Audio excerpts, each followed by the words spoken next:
শুভ সকাল। একাদশ শ্রেণীর পরিসংখ্যান প্রথম পত্র বিষয়ের আজকের অনলাইন ক্লাসে সকলকে স্বাগত জানাই।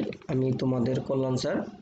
আজকের ক্লাসে আলোচনা করব তোমাদের পাঠ্য বইয়ের চতুর্থ অধ্যায় অর্থাৎ বিস্তার পরিমাপ এই অধ্যায়টি সম্পর্কে। আজকের পাঠে থাকবে চতুর্থক ব্যবধানাঙ্ক সেই বিষয়গুলো সম্পর্কে আমরা আজকের পাঠে আমরা দেখব। তো এর আগে আমরা যে অংশগুলো আলোচনা করেছিলাম তার ভিতরে ছিল পরিসরাঙ্ক, গড় ব্যবধানাঙ্ক, পরিমিত ব্যবধান, ভেদাঙ্ক, বিভেদাঙ্ক বা ব্যবধানাঙ্ক। তারপরে বাকি যে অংশটুকু রয়েছে তার ভিতরে প্রথমতই হলো চতুর্থক ব্যবধানাঙ্ক। এবার আমাদের আর একটু অংশ আছে, তাহলে সেটি যদি আমরা কমপ্লিট করতে হয় তাহলে আমাদের এই চতুর্থ অধ্যায়টা কমপ্লিট হয়ে যাবে। তো আজকের পাঠে আমরা যেই অংশটুকু আলোচনা করব তার জন্য প্রয়োজনীয় কিছু সূত্রাবলী আমি শুরুতে লিখে নিলাম। এই সূত্রাবলীগুলো কিন্তু এই চতুর্থ অধ্যায়ের যে প্রথম লেকচারটি ছিল সেখানে তোমাদের সবগুলো দেওয়া ছিল।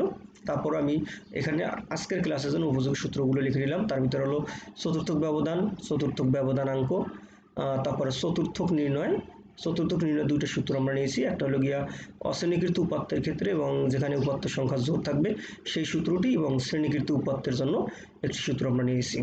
আজকের পাঠে কিন্তু আমাদের এই চারটা সূত্রই কিন্তু প্রয়োজন হবে।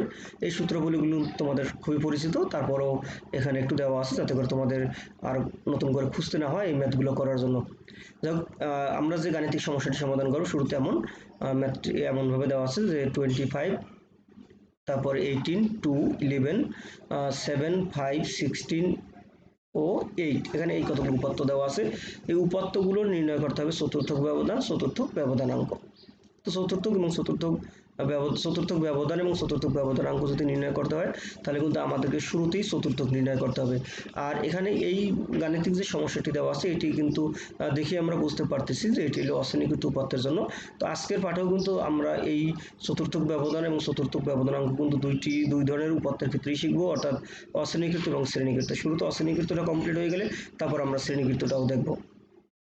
তো এখানে অশ্রেণীকৃত উপাত্ত যদি থাকে তাহলে আমাদেরকে শুরুতেই চতুর্থক নির্ণয় করতে হবে, দেন চতুর্থক ব্যবধান। তো চতুর্থক যদি নির্ণয় করতে হয় তাহলে কিন্তু আমাদেরকে অবশ্যই উপাত্তগুলোকে মানের ক্রমানুসারে সাজাতে হবে। তো শুরুতেই লিখে নিলাম, মনে করি প্রদত্ত উপাত্তগুলো মানের ঊর্ধ্বক্রমে সাজিয়ে পাই।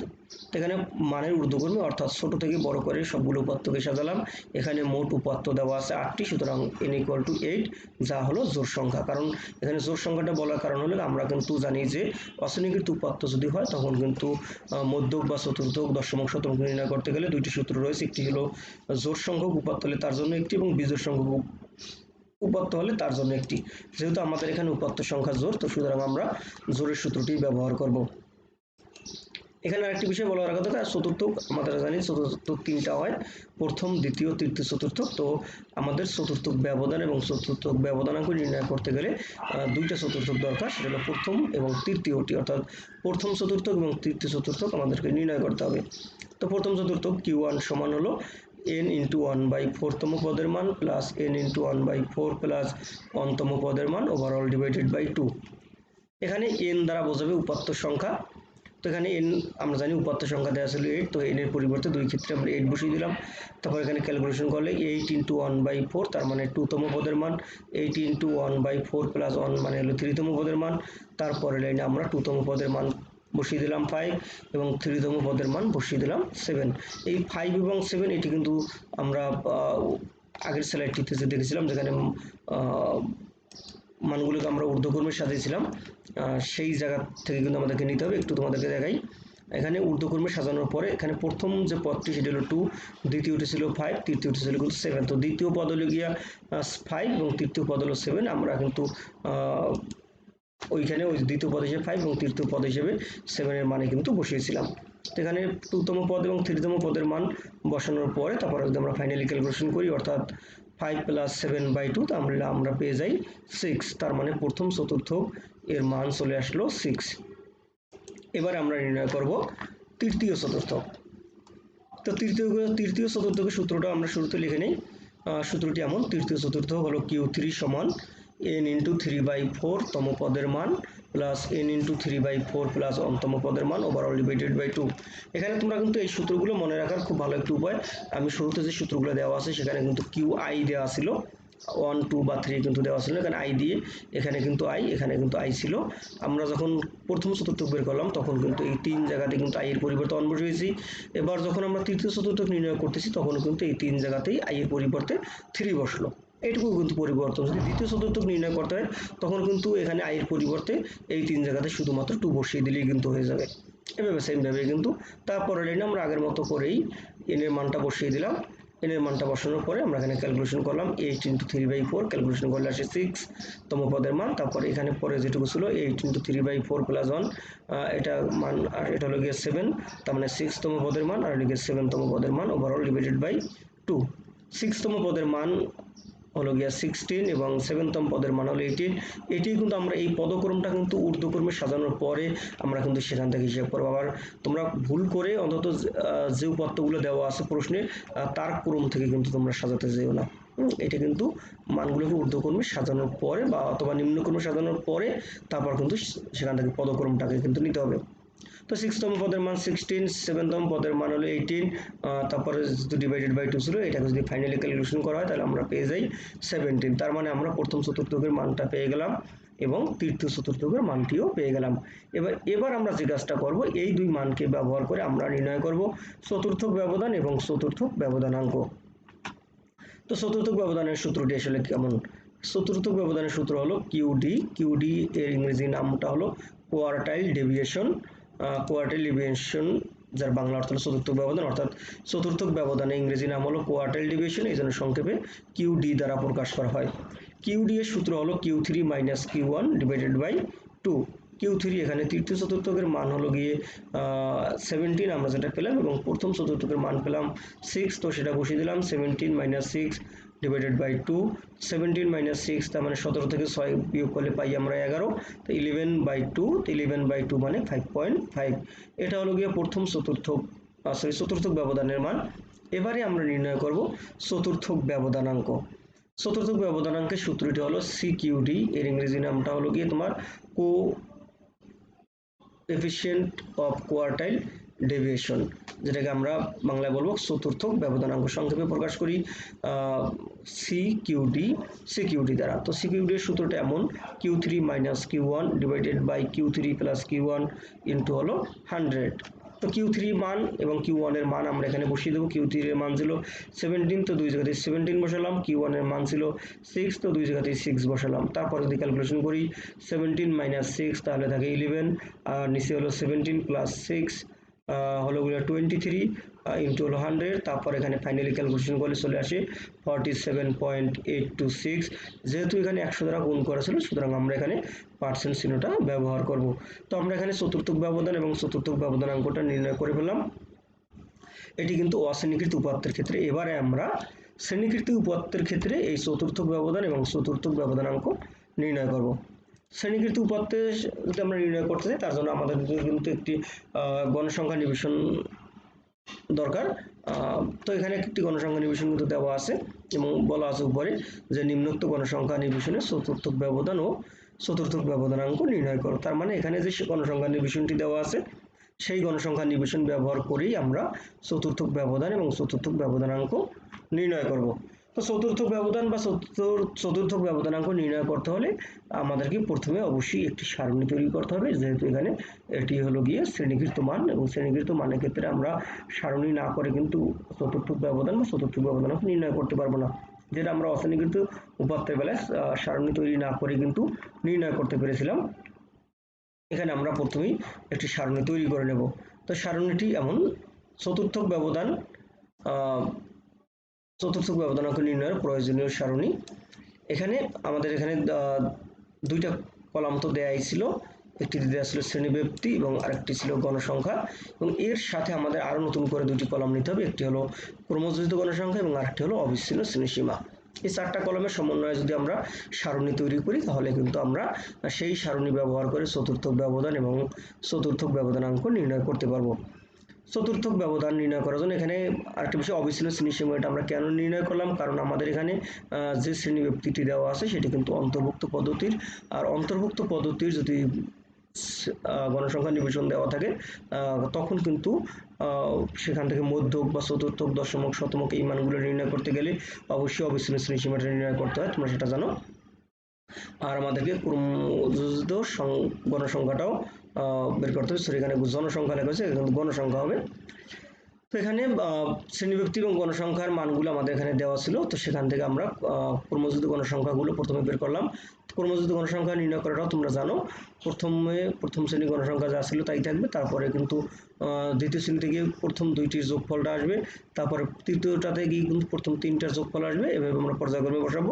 তারপর আমরা মানে কোন হিসাব করে কিন্তু বসাতে পারি, যেমন 22, 25 যোগ করলে 47, 47, 38 যোগ করলে হয় 85, 85 প্লাস 52 যোগ করলে আসবে 137, 137 প্লাস 20 157, 157 প্লাস 3 ইকুয়াল টু 160। তার মানে এখানে টোটাল গণসংখ্যা দেওয়া ছিল 160 বা 160টি। তারপর অবিচ্ছিন্ন শ্রেণীসীমাটা নির্ণয় প্রক্রিয়াও কিন্তু তোমরা সবাই জানো, তবু একটু বলছি, যেখানে শ্রেণীব্যক্তিগুলো যা দেওয়া আছে সেখান থেকে তার নিম্ন সীমা থেকে 0.5 বিয়োগ করা এবং উচ্চ সীমার সাথে 0.5 যোগ করে আমরা অবিচ্ছিন্ন শ্রেণীসীমাটি বের করে নেব। সেটি আমি আর লাইন বাই লাইন বলছি না, কারণ এটি তোমরা সবাই পারো এই কারণটাতে।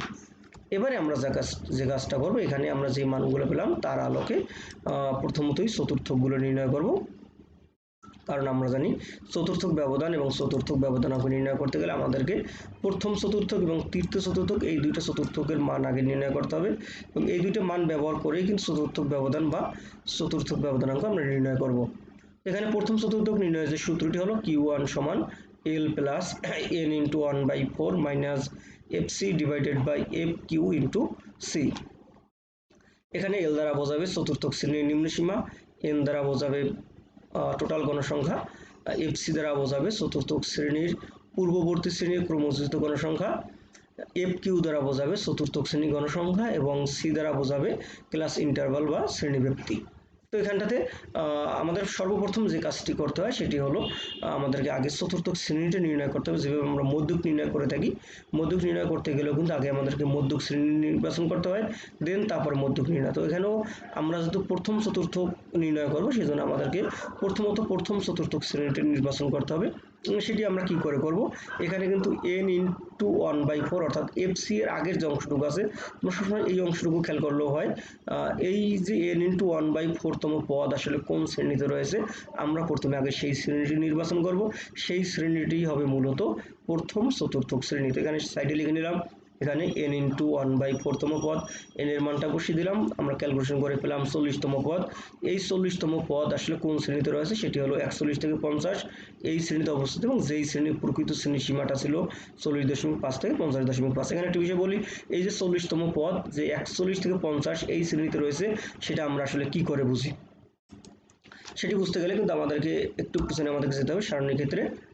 আমরা এখানে এই সারণীতে ক্রমযোজিত গণসংখ্যার যে কলামটি রয়েছে, এই কলাম থেকে কিন্তু আমরা নির্ণয় করব যে আসলে আমাদের 40তম পদটি আসলে কোন শ্রেণীতে রয়েছে। 40তম পদ আমরা আসলে ক্রমযোজিত গণসংখ্যার ক্ষেত্রে যদি দেখি, তাহলে এখানে প্রথম শ্রেণীতে যেহেতু 5টা পদ রয়েছে, দ্বিতীয় শ্রেণী পর্যন্ত টোটাল 22টা পদ, তৃতীয় শ্রেণী পর্যন্ত টোটাল 47টা পদ, প্রথম 47টা। তার ভিতরে তাহলে দেখো এখানে প্রথম দুইটা ছিল 22তম পদ পর্যন্ত, তৃতীয় শ্রেণীতে কোন জায়গা থেকে আছে, 23তম পদ থেকে 47তম পদ রয়েছে তোমার এই তৃতীয় শ্রেণীতে। তো আমাদের এখানে আমাদের দরকার ছিল 40তম পদ, 40তম পদ কিন্তু 23তম পদ থেকে 47তম পদ এর মধ্যবর্তী একটি পদ, সুতরাং আমরা এখানে বুঝতে পারছি যে 40তম পদটি এই শ্রেণীতে অবস্থিত, অর্থাৎ এই শ্রেণীটি হলো গিয়ে 41 থেকে 50। এই শ্রেণীর প্রকৃত শ্রেণীসীমা বা অবিচ্ছিন্ন শ্রেণীসীমা হলো 40.5 থেকে 50.5। তো এইটার যে নিম্ন সীমা অর্থাৎ 40.5 এটি হলো গিয়ে আমাদের সূত্রে এল এর মান, তারপরে এই শ্রেণীর গণসংখ্যা হলো 25, এটি হলো FQ এর মান, তারপরে এর পূর্ববর্তী শ্রেণীর ক্রমযোজিত গণসংখ্যা 22, এটি হবে গিয়ে FC এর মান। শ্রেণী ব্যবধান হলো 41 থেকে 50, এখানে কিন্তু 10 হয়, বা 40.5 থেকে 50.5 সেখানে কিন্তু 10 যায়, শ্রেণী ব্যবধান কিন্তু 10 দেওয়া আছে। তো আমরা এখন কি করব, এই মানগুলোকে আমরা ওই সূত্রে বসাবো এবং ফাইনালি ক্যালকুলেশনটা করে ফেলবো। তো আমরা যেই মানগুলো আমরা সারণী থেকে পেলাম সেই মানগুলোকে আমরা বসিয়ে দিলাম।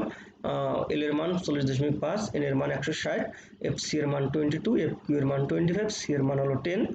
তারপরে তোমরা ক্যালকুলেশন করে 40.5 আর এখানে উপরে 160 গুণ 1 ভাগ 7, তাহলে এটা গুণ ক্যালকুলেশন করলে 40, 40 মাইনাস 22 তার মানে থাকে 18, নিচে ছিল 25 আর এখানে হলো 10। তারপরে লাইনে যদি আমরা এখানে 18 ডিভাইডেড বাই 25 ইন্টু যদি 10 করি তাহলে আমরা পেয়ে যাই 7.2, তারপর 7.2কে যদি 40.5 এর সাথে যোগ করে দিই তখন আমরা পেয়ে যাই 47.7। এই যে 47.7 পেলাম, এটি হলো গিয়ে প্রথম চতুর্থকের মান। আমরা সেম প্রক্রিয়াতেই কিন্তু তৃতীয় চতুর্থকটা আগে নির্ণয় করে নেব, এবং তৃতীয় চতুর্থকটা নির্ণয় করা হয়ে গেলে তারপর কিন্তু আমরা এই প্রথম চতুর্থক এবং তৃতীয় চতুর্থক ব্যবহার করে চতুর্থক ব্যবধান এবং চতুর্থক ব্যবধানাঙ্কের মান নির্ণয় করতে পারবো। এখানেও কাজটি কিন্তু সেম প্রক্রিয়ায়। শুরুতে আমরা যে কাজটি করব সেটি হলো গিয়ে ওই যে n ইন্টু 3/4 তম পদের মান নির্ণয় করবো। তো এখানে আমরা n এর মান বসানোর পরে পেয়ে গেলাম 120 তম পদ। এটাও আমরা কিন্তু দেখবো আগের মতো করেই ক্রমচ্যুত গণসংখ্যার ওই কলমটিতে যে 120 তম পদটি আসলে কোন শ্রেণীতে রয়েছে।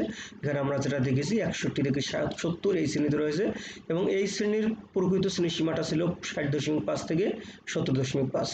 তো এই শ্রেণীর যে নিম্নসীমা 60.5 সেটি হলো গিয়ে এল এর মান। তারপরে তোমার এন এর মান তো 160, সেটা বসিয়ে দিলাম।